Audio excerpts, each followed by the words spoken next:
ಆತ್ಮೀಯ H16 news ಅರ್ಥಾತ್ ಹೇ ಸೀತಾರಾಮಗೆ ಸ್ವಾಗತ. ನಾನು ನಿಮ್ಮವ MI ಅಥವಾ ಮಲ್ಲಪ್ಪ ಜೋತಾವಾರ್. ಆದ್ಮೇಲೆ ಈಗ ತಾವು ದಿನ ಸುದ್ದಿಗಳನ್ನ ಅದರ ಜೊತೆಗೆ ವಿಶೇಷತೆಗಳನ್ನ ನೋಡ್ತಾ ಹೋಗಿ ವಿಶೇಷ ಈ ಮೊದಲನೇ ಸುದ್ದಿಯನ್ನು ನೋಡಿ. ನಿನ್ನೆ 14ನೇ ತಾರೀಕು ಸಾಯಂಕಾಲ ಸುಮಾರು 4:30 ಗಂಟೆಗೆ ಕುಂದಗೋಳ ಪಟ್ಟಣದಲ್ಲಿ ಸೊಸೈಟಿ ಹಿಂದುಗಡೆ ಒಂದು ಖಾಲಿ ಜಾಗ, ಅದರಲ್ಲಿ ಒಬ್ಬರೇ ನಿಂಗರಾಜ್ ಅಂತ ಹುಡುಗ 16 ವರ್ಷ ಸುಮಾರು 10th ಸ್ಟ್ಯಾಂಡರ್ಡ್ ಹುಡುಗ ಸ್ಕೂಲ್ಗೆ ಹೋಗ್ತಾರೆ. ಅವ್ರದ್ದು ಕೊಲೆ ಆಗಿದೆ. ಮತ್ತು ಇನ್ನೊಬ್ಬರೇ ಸಂಜು ಅಂತ ಅವ್ರ ಮೇಲೆ ಹಲ್ಲೆ ಆಗಿದೆ. ಇದು ಇಬ್ಬರು ಜನ 16 ವರ್ಷ ಸುಮಾರು ವಯಸ್ಸಿದೆ. ಮತ್ತು ಈ ಕೇಸಲ್ಲಿ ನಾವು 3 ಜನ ರೌಂಡಪ್ ಮಾಡಿಸಿದ್ವಿ. ಆ 3 ಜನಕ್ಕೆ ವಶಕ್ಕೆ ಪಡ್ತಾ ಇದ್ದೀವಿ. ಈಗ 3 ಜನ ಮೈನರ್ ಇರೋಕ್ಕಿಂತ ಅವ್ರದ್ದು ಐಡೆಂಟಿಟಿ ನಮಗೆ ರಿವೀಲ್ ಮಾಡೋಕ್ಕೆ ಆಗಲ್ಲ. ಬಟ್ ಈ 3 ಜನ ಹಳೆಯ ದ್ವೇಷ ಇಟ್ಕೊಂಡು ಮತ್ತು 13ನೇ ತಾರೀಕು ಒಂದು ಸಣ್ಣ ಘಟನೆ ಆಗಿದ್ದು ಕಿರಣ ಈ ಹಲ್ಲೆ ಆಗಿದೆ. ಈ ಹಲ್ಲೆ ಒಬ್ಬರೇ ಲಿಂಗರಾಜ್ ಅವರು ಸತ್ತೋಗಿದ್ದಾರೆ ಮತ್ತು ಸಂಜುಗೆ ಮೈನರ್ ಇದೆ. ಆ ಹಳೆ ದ್ವೇಷ ಇದೆ ಇದರಲ್ಲಿ. ಆ ಹುಡುಗರು ಮಧ್ಯದಲ್ಲಿ ಒಂದು ಹಳೆ ದ್ವೇಷ ಇದೆ. ಈಗ ಇನ್ನು ಫರ್ದರ್ ನಾವೇ ತನಿಖೆ ಮಾಡಿಸ್ತಾ ಇದ್ದೀವಿ. ಇನ್ನು ನಮಗೆ ಸ್ವಲ್ಪ ಡೀಟೇಲ್ಸ್ ಸಿಗಬೇಕು. ಆ ಡೀಟೇಲ್ಸ್ ಆದಮೇಲೆ ಕೊನೆಗೆ ನಮಗೆ ಹೇಳೋಕ್ಕೆ ಬರುತ್ತೆ.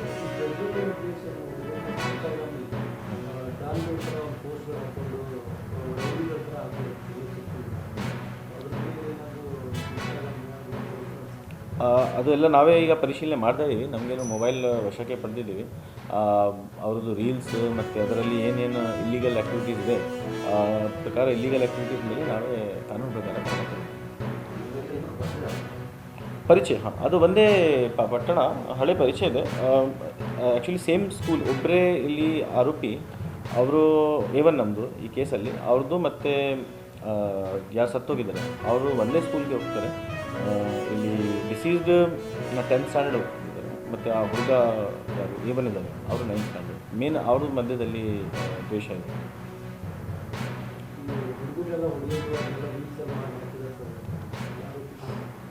ಆರೋಪಿಗೆ ಆ ರೀಲ್ಸ್ ನಮ್ಮ ಗಮನಕ್ಕೆ ಬಂದಿಲ್ಲ. ಬಟ್ ಈ ಇನ್ಸಿಡೆಂಟು ರೀಲ್ಸ್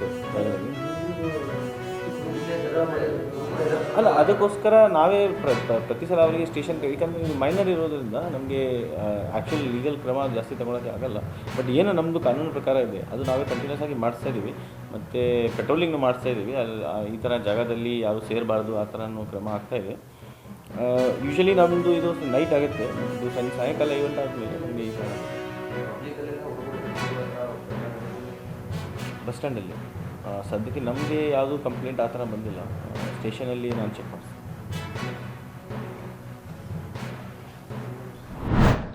ಅದಕ್ಕೆ ರೈತರು ಎಷ್ಟೇ ಕಷ್ಟ ಬರಲಿ, ನೀವು ಟ್ಯಾಕ್ಟರ್ ಇದ್ರಿ ಏನೇ ಬೇಡ, ಒಂದು ಆಕಳ ಇದೆ ನಿಮ್ಮ ಮನ್ಯಾಗ ಒಂದು ಕಟ್ಟುವಂಥದ್ದು ನೀವು ಪ್ರಾಮಾಣಿಕವಾಗಿ ಮಾಡಿದ್ರೆ ರೈತ ಜನ ಉಳಿಲಕ್ಕೆ ಸಾಧ್ಯ ಇಲ್ಲ. ಟ್ಯಾಕ್ಟರ್ನಿಂದ ಬರೀ ಹೊಗೆ ಬರ್ತದೆ. ಈ ಹೊಗೆನೂ ಬರೋದಿಲ್ಲ. ಅವೆಲ್ಲ ಎಲೆಕ್ಟ್ರಿಕ್ ಬಂದವು, ಹೊಗೆನೂ ಬರೋದಿಲ್ಲ ಅಂತ ಟ್ಯಾಕ್ಟ್ರು ಬಂದವು. ಆದ್ರೆ ಆಕಳ ಒಂದು ಆಕಳ 2 ಆಕಳ ಸಾಕುವಂಥದ್ದು ನಾವು ಕಲಿಯಬೇಕು. ಗೋ ಸಂಪತ್ತು ಉಳಿಬೇಕು. ಈ ಆಕಳಿಗೆ ಅಷ್ಟೇ ವಿಶೇಷತೆ ಐತಿ. ಉಳಿದಿದ್ದು ಎಮ್ಮೆ ಜರ್ಸಿ ಆಕಳ ಅದು ಆಕಳನೇ ಅಲ್ಲ. ಅದಕ್ಕೆ ಬಾಲ್ ಇಲ್ಲಾರ್ದು, ಕೋಡ್ ಇಲ್ಲಾರ್ದು, ಬಂದ್ ಇಲ್ಲಾರ್ದು, ಏನು ಇಣಿ ಇಲ್ಲಾರ್ದು ಅದು ನಮ್ಮ ದೇಶದ ಆಕಳನೂ ಅಲ್ಲ. ಅದು ಏನೋ ಹೇಳ್ತಾರೆ ಹಂದಿ ಇದ್ರದಿಂದ ತಯಾರು ಮಾಡಿದಂಥ ಜಾನುವಾರು. ಅದು ಹಾಲು ಕೊಡ್ತದೆ. ಕ್ಯಾನ್ಸರ್ ಹೆಚ್ಚಾಗೈತೆ. ಯಾಕಪ್ಪ ಅಂದ್ರೆ ಎಲ್ಲರ ಮನೆಗೆ ಜರ್ಸಿ ಆಕಳು ಹಾಲನ್ನೇ ಕುಡ್ಲಾಗೈತಿ. ಕ್ಯಾನ್ಸರ್ ನೋಡ್ರಿ, ಒಬ್ಬೊಬ್ಬರು ನಾನು ಕೇಳ್ತೀನಿ, ಮನೆದಿಂದೆ ನೀರಿನ ಬಾಟ್ಲಿ ರೊಟ್ಟಿ ಗುತ್ತಿ ಒಯ್ದವ್ರು ಕ್ಯಾನ್ಸರ್ ಬರ್ತದೆ. ದಿನ ಪಾನ್ ಪರಾಕ ಗುಡ್ಗ ತಿನ್ನೋರು ಮಗ ನಾವು ನಮ್ಮ ಮುಂದೆ ನಾವು 50 ವರ್ಷ ತಿನ್ನೋರು ನಾವು ಇನ್ನೊಂದು ಜೀವನ ಅಂತದ. ಇವ್ರು ಒಂದು ಮನೆಯಾಗಿನ ನೀರ ಗುತ್ತಿ ಹೋಗ್ತಿ ಅಂದ್ರೆ ಕ್ಯಾನ್ಸರ್ ಆಗೈತಿ. ಅಂದ್ರೆ ಆಹಾರದಲ್ಲಿ ನಾವೇನು ವಿಷ ತಗೊಳಕತ್ತೀವಿ, ದ್ರಾಕ್ಷಿ ಹೊಡೆದಿರ್ತೀವಿ, ಔಷಧ ಎಷ್ಟು ಬಳಕೆ ಮಾಡಕತ್ತಿಲ್ಲ, ಗಿಡಗಳೊಳಗೂ ತಾಕತ್ತೀವಿ.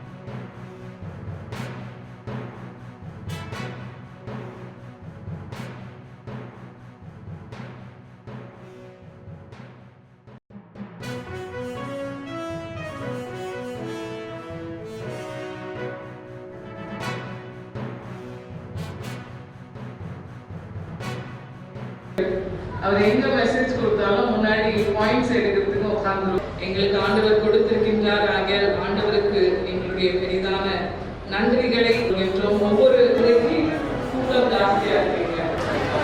ஜனவரி மாதம்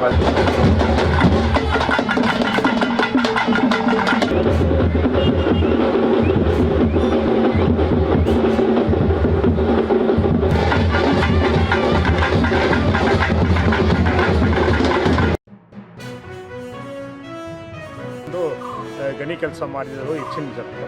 ಆವತ್ತಿಂದ ಇದುವರೆಗೆ ಕೂಡ ಜಾತಿ ಧರ್ಮ ಈ ಭೇದ ಭಾವ ಇಲ್ಲದೆ ಸಂಕ್ರಾಂತಿ ಪೊಂಗಲ್ ಹಬ್ಬವನ್ನು ಆಚರಣೆ ಮಾಡ್ತಾ ಬಂದಿರ್ತೀವಿ ಸೌಹಾರ್ದತೆಯಿಂದ. ಕ್ರಿಸ್ಮಸ್ ಹಬ್ಬ ಮಾಡೋರ ಜೊತೆ ಇವರೆಲ್ಲ ನಾವೆಲ್ಲ ಸೇರ್ಕೊಳ್ತೀವಿ. ಈ ಪೊಂಗಲ್ ಸಂಕ್ರಾಂತಿ ಹಬ್ಬ ಮಾಡೋರು ಅದರ ಜೊತೆಯಲ್ಲೇ ಇವಾಗ ಕ್ರೈಸ್ತರು ಮುಸಲ್ಮಾನರು ಬೇರೆ ಧರ್ಮದವರು ಎಲ್ಲರೂ ಕೂಡ ಧರ್ಮ ಜಾತಿ ಭೇದವಿಲ್ಲದೆ ಸೌಹಾರ್ದತೆಯಿಂದ ಐಕ್ಯತೆಯಿಂದ ಈ ಪೊಂಗಲ್ ಸಂಕ್ರಾಂತಿ ಹಬ್ಬ ಮಾಡ್ತೀವಿ. ಇಟ್ಟು ಸೆಲೆಬ್ರೇಷನ್ ಮಾಡ್ತಾರೆ. ಮತ್ತು ಇದನ್ನು ಮಾಡಿಬಿಟ್ಟು ಇಲ್ಲಿರೋ ದೇವಸ್ಥಾನಗೆ ಹಚ್ಚಿಕೊಂಡು ಮನೆ ಮನೆಗೂ ಹಚ್ಚಿಕೊಂಡು ಸಂತೋಷವಾಗಿ ಎಲ್ಲರೂ ಇದನ್ನು ಸೆಲೆಬ್ರೇಷನ್ ಮಾಡ್ತಾರೆ. ವರ್ಷ ಈ ವಿಶೇಷವನ್ನು ನಡೆಸ್ಕೊಂಡು ಬರ್ತಾ ಇದ್ದಾರೆ. ಇನ್ನು ರಂಗೋಲಿ ಹಾಕ್ತೀವಿ ಮತ್ತು ಅಕ್ಕಿ ಬೆಲ್ಲ ಎಲ್ಲ ಹಾಕಿ ಮತ್ತು ಕಬ್ಬು ಇಟ್ಟು ಪೂಜೆ ಮಾಡಿ ಎಲ್ಲ ಮಾಡಿ ಸಂಪ್ರದಾಯ ಪ್ರಕಾರ ಎಲ್ಲನೂ ಮಾಡ್ತೀವಿ. ಅದು ಇನ್ನೊಂದು ಕ್ರಮ. ಎಷ್ಟು ಚೆನ್ನಾಗಿ ಹಂಚ್ತಾರೆ ಅಂತಂದರೆ ಅಲ್ಲೇ ಗೊತ್ತಾಗ್ಬಿಡುತ್ತೆ ನಾವೆಲ್ಲರೂ ಒಂದೇ ಅಂತ. ಆಮೇಲೆ ಇಲ್ಲಿ ಇರೋದು ಸೌಹಾರ್ದತೆ ಅನ್ನೋದು ಸಾಮರಸ್ಯ ಅನ್ನೋದು ಇಲ್ಲಿರೋದು. ಅವರು ಪೊಂಗಲನ್ನು ತಯಾರಿಸೋದೊಂದು ಕಡೆ ಆದರೆ ಹಂಚೋದೊಂದು ಕಡೆ, ಅಲ್ಲಿ ಸಂಭ್ರಮ ನೋಡ್ಬೇಕು ನೀವು. ರಂಗೋಲಿ ಇದು ಸಮಗ್ರ ಭಾರತದ ಅಥವಾ ಸಮಗ್ರ ನಾಡಿನ ಸಂಸ್ಕೃತಿಯನ್ನು ಏಕತೆಯನ್ನು ಸೂಚಿಸುತ್ತೆ. ರಂಗೋಲಿಯನ್ನು ಬಿಟ್ಟು ಪ್ರಸಾದವನ್ನು ಮಡಿಕೆಗಳಲ್ಲಿ ತುಂಬಿಕೊಂಡು ಎಲ್ರಿಗೂ ಹಂಚೋದಿದೆಯಲ್ಲ, ಎಷ್ಟು ಜನ ಸಮಗ್ರವಾಗಿ ನೋಡೋದು, ಇನ್ನು ಸಮಷ್ಟಿ ಅಂತ ಕರೀತೀವಿ. ತಾವೆಲ್ಲ ಇಲ್ಲಿವರೆಗೆ ಸುದ್ದಿಗಳನ್ನು ನೋಡಿದಿರಿ, ಜೊತೆಗೆ ವಿಶೇಷ ಘಟನೆಗಳನ್ನು ಸಹ ನೋಡಿದಿರಿ. ಅದು ನಿಮ್ಗೇನು ಅನ್ನಿಸ್ತು? ನಿಮಗೆ ಲೈಕ್ ಮಾಡಿರಿ, ಶೇರ್ ಮಾಡಿರಿ, ಕಾಮೆಂಟ್ ಮಾಡಿರಿ, ಜೊತೆಗೆ ಸಬ್ಸ್ಕ್ರೈಬ್ ನಿಲ್ಲಿಸ್ಬೇಡ್ರಿ. H16 ನ್ಯೂಸ್ ಅರ್ಥಾತ್ ಈ ಸಿದ್ದರಾಮಯ್ಯ ಸತ್ಯದ ಕೈಗನ್ನಡಿ ವಂದನೆಗಳು.